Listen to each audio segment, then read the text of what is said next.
Pokemon Emerald, that's a game. It's true. We gotta go down to Mount Pyre and get ourselves that Vulpix. I've been waiting for this for years. Fuck. What the fuck? I've literally been waiting to do this for like a year now. I think literally 1 year ago. Not exactly, but around then, I was like, okay, what Pokemon should I get? And then my friend Oswald was like, you should get Vulpix and Spiel. And I was like, you know what, you're right. You're right, you're a genius. And I mean that in earnest. I know I sound a little sarcastic, but I don't mean to. Sometimes I just don't know how to reflect my emotions and my tone of voice sometimes. So sometimes I just sound like I'm a stuck-up asshole. But, welcome to more Pokemon. I was gonna get Octopath Traveler today, but then some shit came up, and I couldn't do it. And it's like, I feel like pure shit, I just want her back. I just want her back. I just want Octopath Traveler right now. That game is... the demo... I fell in love with the demo. I don't know... I don't remember what I was saying when I first played the demo. But... the demo, after 3 hours, it fucking sold me. I was just like, okay, this is the greatest game of all time. And I say that for a lot of new games. When I play a new game that I really like, I'm just like, yeah, this is the best game of all time. It happens a lot to me. That happened with, like, Cuphead, that happened with Celeste, happened with Sonic Mania, happened with Fire Emblem Echoes, happened with... what other games are, like, good examples of me being like, this is the best game ever made? Super Mario Odyssey. Fucking, there's just good games, dudes. Video game fun. Try it out one of these days, if you haven't already. Which I'm sure subscribers to a channel called Super Cool Gaming have never played a video game. Oh, you fucker. You're a motherfucker. Well, maybe Beefy Boy can still get him. But yeah, Octopath Traveler, the demo is... it made me fall in love with the game, and I'm just like, I gotta play more. I gotta have more. Otherwise, I'm gonna die. So, I should be getting it tomorrow. Tomorrow will be Octopath Traveler Day for me. And then Tuesday, I also get to look forward to Sonic Mania Plus. Which I'm gonna go ape. When Sonic Mania Plus comes out, I'm gonna go fucking ape. Because Sonic Mania is already one of the greatest games of all time. Forget about it. With more shit, it's just gonna get better and better. And I'm eyeing the reviews, and they seem really, really good, especially for a Sonic game. I'm just like, oh my god, dude, is this the one? Is this finally the masterpiece Sonic game?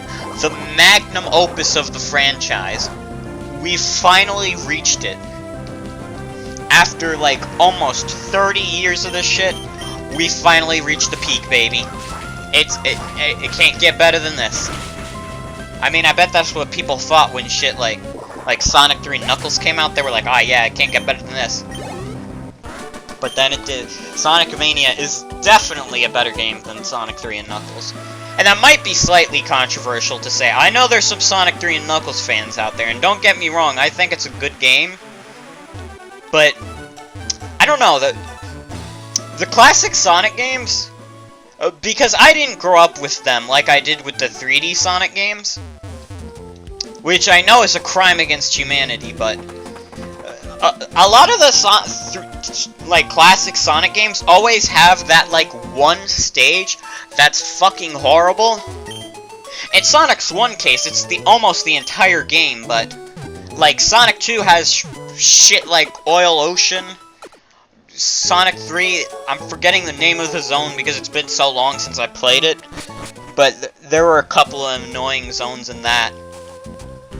Sonic 1, like, half of the game is just shit. Half of the game is garbage. But I mean, the half that's good is pretty damn good. I enjoyed Sonic 1. I can admit that it's the most... I think people would say Sonic CD is the most flawed, but I'd say Sonic 1 is the most flawed. Because Sonic CD can be fun if you're just playing it casually. Granted, it's like 1 hour if you play it casually, but I still think it's fun. I like it. So that's my controversial Sonic opinions. I'll be sure to let all the Sonic fans gun me down. Just fucking shoot me with a giant-ass shotgun. They're gonna shoot me with the gun that Shadow the Hedgehog held in the opening of this game. Nah, I'm kidding. It's just easy to goof on the fact that Sonic fans just have no idea which games are actually good and which aren't. Nobody actually knows what games they like anymore. And they don't know if their opinion on Sonic is considered controversial or not. Nobody knows anymore.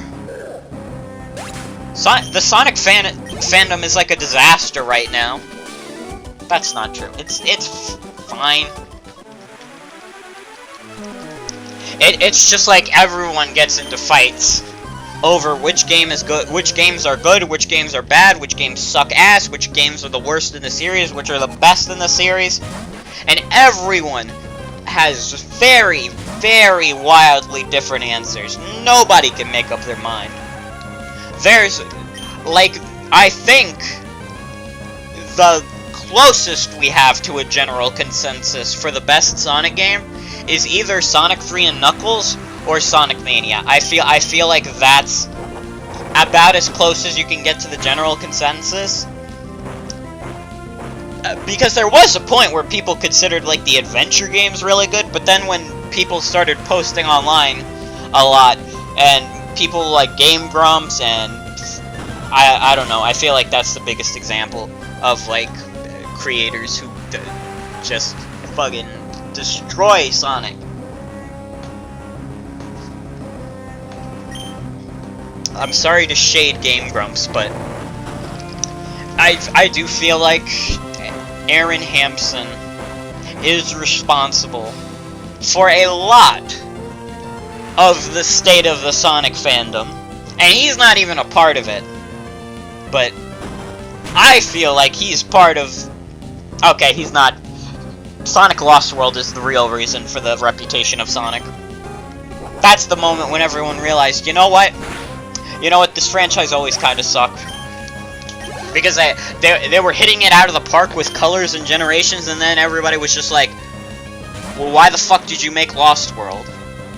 And people to this day, 5 years later, are still questioning why they made Lost World. And I'm still questioning why they made Lost World. It's probably the only Sonic game. Okay, not the only Sonic game I didn't buy, but one of the only ones that I didn't buy since I have been born. Just because I was like, yeah, this looks stupid. I don't care. And I played Sonic Forces. I played and enjoyed Sonic Forces, but even Lost World lost me. That's what I'm trying to say. And I'm sorry to the Lost World fans, because I know they're out there. But it just doesn't appeal to me. Why am I talking about Sonic the Hedgehog when I'm playing Pokemon? Why did I decide that was the topic of the day? Oh yeah, it was because I was talking about video games. Okay. Okay. Here's this little goblin. No. I didn't want to do that. But yeah, that should be... what other games? I got Hollow Knight on Switch. I did like 4 parts for Super Cool Gaming in like January, and then I just stopped. Because I was really bad at the game, and I was just like, okay. I'll come back to this one day. So it's not going to be for a long time, but one day I'll return to Hollow Knight. Or maybe I'll hand it off to someone else. I don't think that'll happen, but if anybody wants to do Hollow Knight for Super Cool Gaming, you are free to. go right ahead. Go for it. Because it's not happening for me for a while. Like, especially right now, like, I figure, you know what? I'm gonna focus on one game at a time. That's my new shit for Super Cool Gaming. I'm going to focus on one game at a time so I can get all the parts out there. Except for, like, dual Let's Plays, because unless it's, like, a really short game, I'm not going to be able to record all the parts, like, immediately. But for any solo shit, I'm just focusing on one. I'm focusing on this for now, at least until Sonic Mania Plus comes out. Then I'm going to focus on Sonic Mania Plus. I'm trying to think what I'm going to focus on after this. I'm not sure I want to do Fire Emblem Awakening, because that was my original plan. I was going to do this and Fire Emblem Awakening at the same time for the summer, but then, now I'm like, oh, that's another long RPG. I don't know if I can do that. I might focus down on, like, Donkey Kong Country, because I want to get Donkey Kong Country out of the way. Because I love Donkey Kong Country, but that game is fucking hard, and I don't think I should focus. I should continue to focus a lot of time on it. Though I also have Cuphead in the back. Cuphead's a fucking brutal game, too. I chose some really bad choices for games, huh? I just chose games that I have no chance of beating in a reasonable amount of time. Like, fuck, I should just only do Sonic games. Because Sonic games I know everything about. I know everything about every Sonic game. I know too much. They're gonna have to put me down because I know too much about Sonic. But good lord. Good lord, I've put quite a plate on my table, if that's a phrase people use. Fucking hell. But I could also do Super Mario World. Super Mario World wouldn't be a strenuous series. I might actually do that after Pokemon Emerald, because I feel like that'd be the less strenuous. You would think Kirby would be the least strenuous, but Kirby 64 getting 100% is a pain in the ass. Okay. That's the wrong button. I didn't mean to press that. Fuck off, Kecleon. But yeah. Here's my advice for doing a Let's Play channel. Unless you're gonna do some Game Grump shit where you just play a bit, and then you just never play again. I don't recommend playing a bunch of games at a time. Because I have made that horrible, horrible mistake. And I have like 14 games in the backlog. Granted, some of them are not mine. Not even my playthroughs, but a good majority of them are. I'm stuck with most of the burden. So fuck me. I'm supposed to press buttons to play video games. Did you know? Did you know gaming? You press buttons to continue. It's good advice. Sometimes you just have to press B. Advice for gamers. Advice for all the gamers in the room. But yeah, don't. I like giving advice for Let's Play channels for some reason, even though I'm not at all a prestigious Let's Play channel. I just kind of do whatever the fuck I want. And sometimes I get comments from, like, Rick and Morty fans saying my commentary sucks. And I mean, that's fine. They're entitled to their opinion. My commentary probably does suck. Especially since I try to talk so much. I probably say so much shit that I just block out of my memory instantly.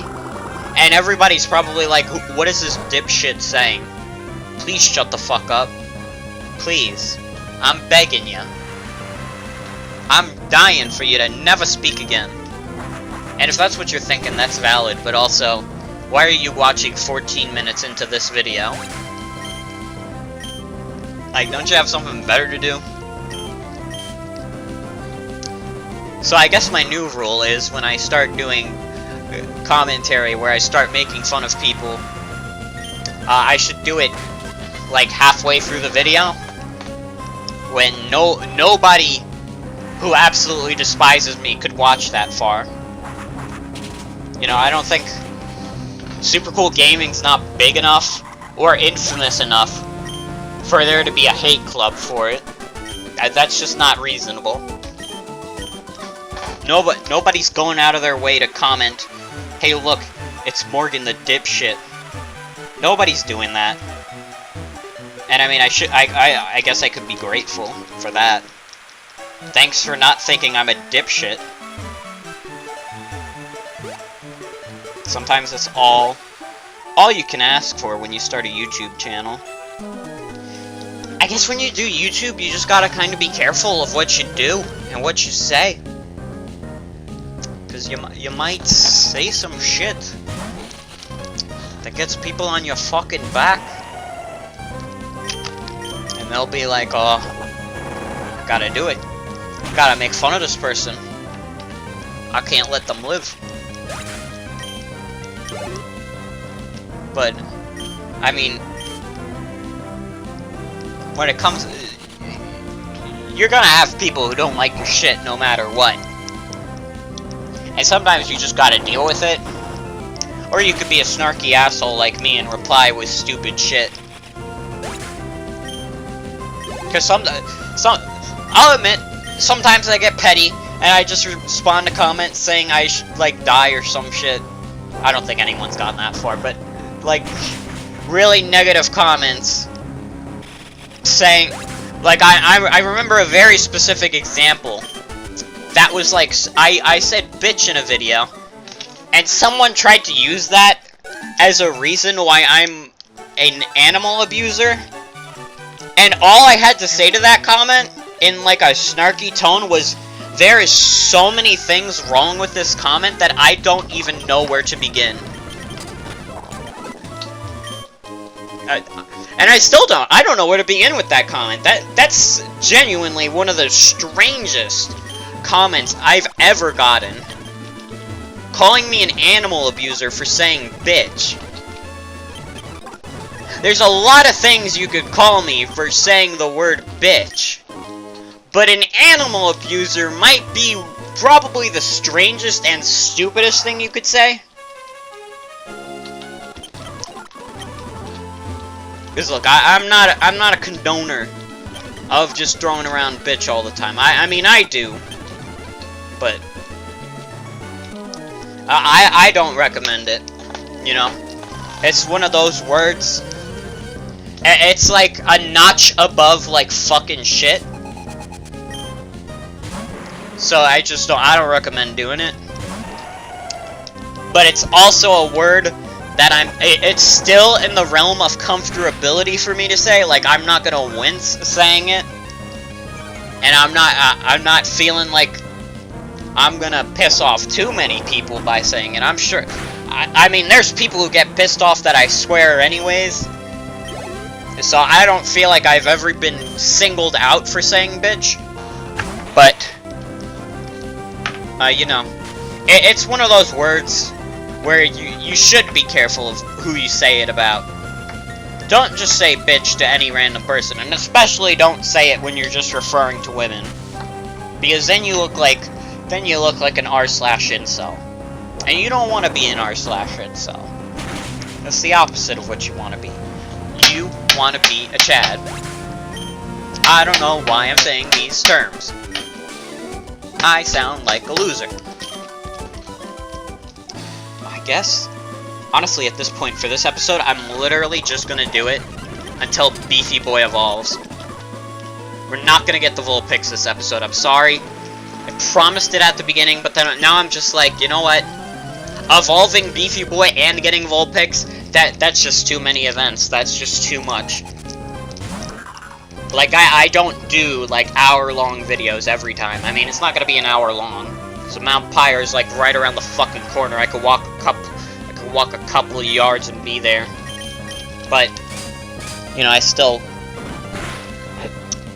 want to space out big events like that. Seem true. I could probably kill you with Beefy Boy. Hi. For some reason, when I was younger, I would always call Sandshrew Sandy, and not just because it's called Sandshrew, but because of the character from SpongeBob. But Sandshrew and Sandslash aren't squirrels, so I'm not really sure why I named them that, if that was my reasoning. I mean, maybe I was just thinking, you know, a Sandslash, Sandy. But I'm pretty sure I was doing it because of SpongeBob. So I don't know shit about my SpongeBob lore, and I'm sorry. I'll do better in the future, I promise. I think that might be it for Beefy Boy. Yeah! Here we go! Beefy Boy is evolving. The Beefiest boy. Become the fucking strong that you were always meant to be, you beautiful son of a gun. Yes! I've never used an Aggron in my life, and now I'm so excited to use one. You didn't learn any new moves. I was hoping you would get, like, Rock Slide or some shit, but... Hot damn those stats. Gex who? That fucking defense. God damn, Beefy Boy. You really are a beefy motherfucker. You still beating out Gex and Kiwi for special defense too. I mean, they're also like 6 levels lower, but god damn. Now I got the beefiest motherfucker in the world. And you know what? You know what? I kinda wanna try him out a little bit. You know what? We're gonna go a little longer. Just so I could try out Beefy Boy at his maximum power. Isn't Aggron considered a pseudo-legendary, or is he just slightly under that? Also, what the fu- I swear to god someone just, like, banged their head on some shit. Hello, Bug Maniac. How would you like to face my muscle boy? Beefy Boy is the strongest motherfucker in the world. He has no remorse for any of you guys. You will all fall to Beefy Boy. He is now the most powerful creature in the galaxy. Beefy Boy is now up there with some of the trickster gods of this channel. Beefy Boy could beat Sonic.exe. I'm just gonna say it. Beefy Boy could beat Sonic.exe. Sonic.exe would cower in fear if he saw Beefy Boy. He'd be like, "Aw shit, I don't want to fuck with that guy. That guy's a big beefy motherfucker. I ain't fucking with that." Nobody's gonna fuck with Beefy Boy. Beefy Boy is now god tier. Like shit. Now I'm just absolutely... I mean, he was kind of already destroying everything, but now he's doing it, like, faster. He doesn't even let the opponent get a turn in, which probably won't last long, but for now, it's really satisfying. What's the item here? Alright. Hello. Thank you. Oh, an HP up. Haha. Fuck. Get out of here. I'd say Beefy Boy is probably the strongest character in any game I've ever played. I mean, I'm thinking back to all the games I've played for this channel. And there's a lot of games. Mostly Sonic stuff, but I think if Super Sonic got in a fight with Beefy Boy, he'd just have no chance. I think Beefy Boy would just strangle him. I swear to god, Beefy Boy, if you could defeat this Viper in one mud slap, Okay, never mind. Beast Boy's not the strongest person on this channel, but he's damn close. He's damn close. He is the fucking strong. Everyone bow to the new king, Beefy Boy the Aggron. I think that's as far as I need to go. Because next time I guess I'll do the rest of this route. And then maybe go to Mount Pyre, just to catch Vulpix. But we'll see. We'll see. Next time.